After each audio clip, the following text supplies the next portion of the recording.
Welcome to Nugget 175 with Steve Groman, and today we will be talking about Mount Washington, and specifically the Cog Railway.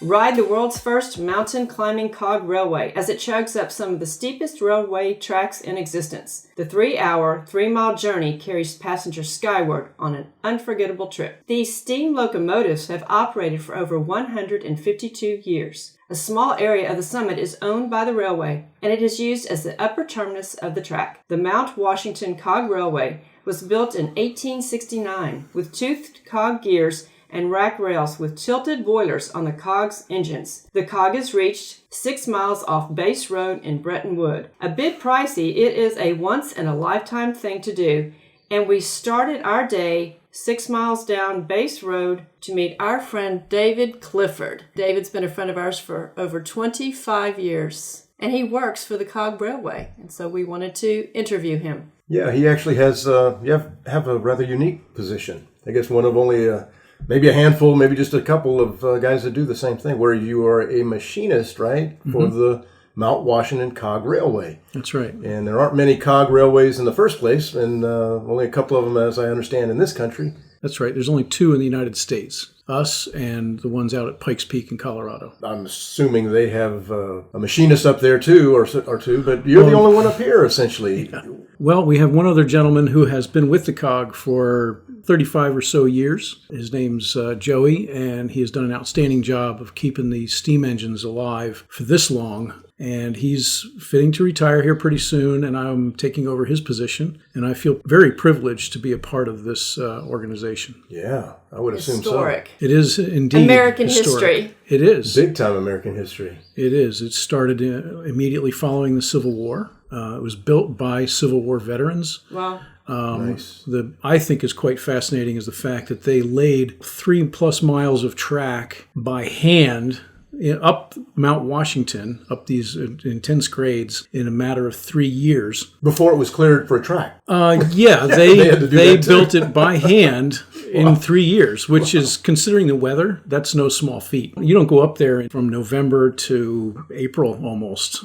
So it's really quite amazing that they did this. Yeah, it is. To begin with. Determination, right? Yeah. And then they were able to initially use steam power from, I believe, the Pepper Sass, I think you guys have seen out there, was the first steam locomotive to go up the Mount Washington. And that was converted from a logging operation engine. The Marsh used that to initially take tourists up the mountain. That's cool. Put your mind to it and do it, right? Make it happen spirit, that's for sure. Yeah. There's no question about that. Well, you mentioned Pikes Peak, and you were saying that they have a cog railway, but it's not steam any longer? I don't believe it is. Okay. You may want to verify that, but I'm pretty confident that they're using diesel locomotives or diesel electrics. But it is a cog railway. It is. We've driven up Pikes Peak. Yep. It's a totally different experience. The time that we went up there, it was so funny because the 3 of us got out of the Jeep, and there were some guys on motorcycles that had parked right behind us, and they went, "Wow, we like Mount Washington better." Oh, yeah. Oh, really? It was funny. It was like, Yeah, that's right. we were probably the only other 3 people on that mountain that had been to Pikes Peak and Mount Washington, but it was funny that they were parked right behind us. We have a very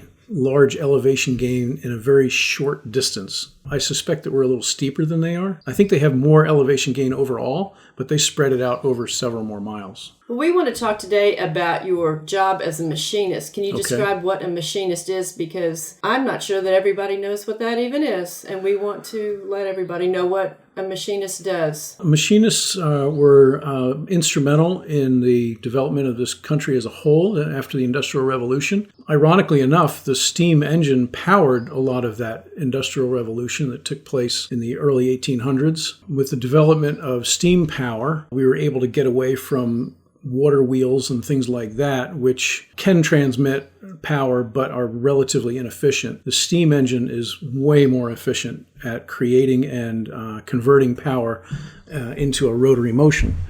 So with the advent of steam power, we were able to build factories which would utilize lathes and milling machines, equipment like that, planers and such, to be able to machine steel from a solid chunk or whatever, however form it comes in, and make parts out of it.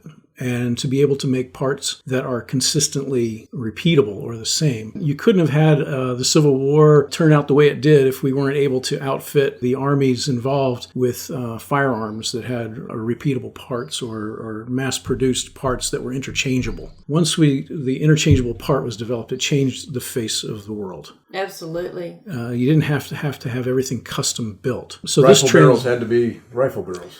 Yeah, and you had to be able to take one and switch it out with another. The firearm industry was huge in the development of the machine tool industry. It all began with the development of the lathe. And lathes are one of the instruments that we use at the Mount Washington Cog to help to reproduce these parts for these steam engines that we're keeping alive out at the mountain. And when I say alive, I say that because a steam engine is like a living creature. It's really amazing how these things operate. And I am still on the beginning side of learning all the technicalities of steam engines, but I'm fascinated with this whole thing and finding that it's going to be very interesting to make parts for a piece of equipment that was built at the turn of the 19th century. Yeah. And here we are in the 21st century. Interestingly enough, I'm starting at a point with the cog where we're still using a lot of the old equipment. Some of it was actually driven by leather belts when the machine shop at the Cog Railway was literally run by water. Tolerances are a bit different. Things have come a long way.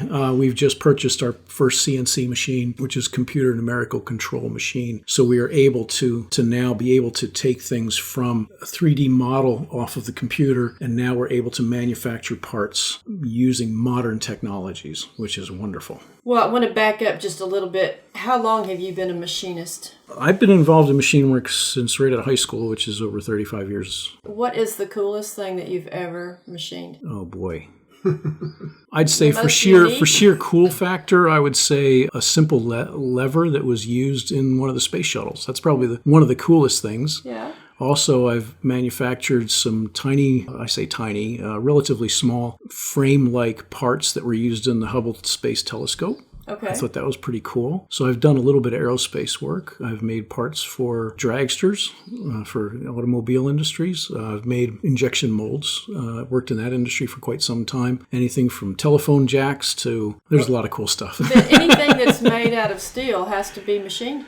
Technologies are changing now. They have new technologies that I'm not familiar with yet that are going to be, again, revolutionizing the manufacturing industry. They have additive technologies now or 3D printing stuff. So we're on the cusp as a society of yet another industrial revolution that's changing the world because it's implementing the power that's held in a computer and the abilities that are out there to put material on. I consider a machinist as kind of like a sculptor. In its purest sense, you take away everything that doesn't look like the print. Yeah. Essentially, you're sculpting metal and you're shaping the metal into what you want it to become. You're an artist. Yeah, in a sense you are. Yeah. And I know that you, as long as we've known you, you've worked in Vermont, you've worked in New Hampshire, and in Maine. Primarily Vermont, a little bit in Maine, and now after 25 years of living in New Hampshire, I'm finally tax-free, living and working in New Hampshire, which is wonderful. Well, what he's referring to is there isn't a sales tax or an income tax in New Hampshire. That's it's right. a great, beautiful state. And I think we're going to stop here, David, on our first nugget, talking about your incredible job, and we'll pick up in the next nugget, and we're going to visit your maintenance shop. Okay. Thank you very much. All right. Looking forward to it. Thank you.